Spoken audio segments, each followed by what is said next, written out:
For decades, Palestinians have revered the founder of the United Arab Emirates, Sheikh Zahed bin Sultan al-Nahyan, for his generosity, and perhaps especially those like Abdel Rahman Tloly, who live on a Gaza housing estate bearing his name. But today, admiration for the father has turned into anger at the son. Abu Dhabi's Crown Prince Sheikh Mohammed bin Zayed Al Nahyan, who is widely known as MBZ, after the UAE announced it would become the first Gulf Arab state to sign a normalization deal with Israel. We used to hold hopes for Sheikh Zahed. How did his son do that? He must follow his father's example, not become the opposite.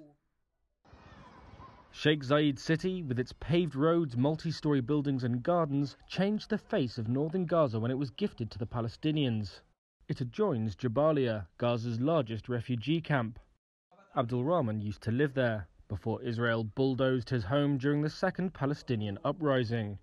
He describes the normalization deal, spearheaded by MBZ and due to be signed at the White House on Tuesday, as a stab in the back. Jerusalem was sold. We have been fighting for it for 70 years, and we were teetering between life and death. He sold it in seconds.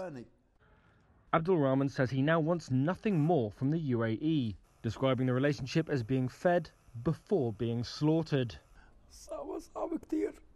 His anger is mirrored across Gaza and the West Bank, amid fears that long-standing pan-Arab calls for Israel to withdraw from occupied lands and accept Palestinian statehood are now being weakened. But Israel, the UAE and the United States, which helped broker the accord, described it as a historic breakthrough for peace, which charts a new path and will unlock potential in the region.